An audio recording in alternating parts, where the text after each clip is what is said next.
biko nụ ka anyị kpọzie onye anyị bịara n'ubi ya tata. Ndị Igbo,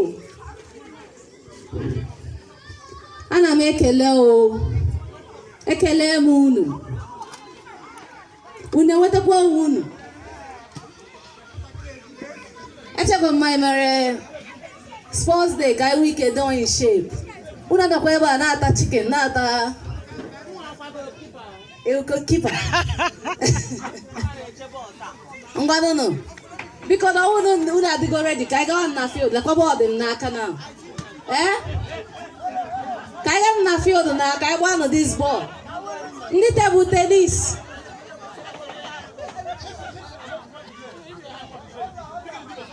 ka anyị gaa na field ka anyị gaa gbaa bọọlụ.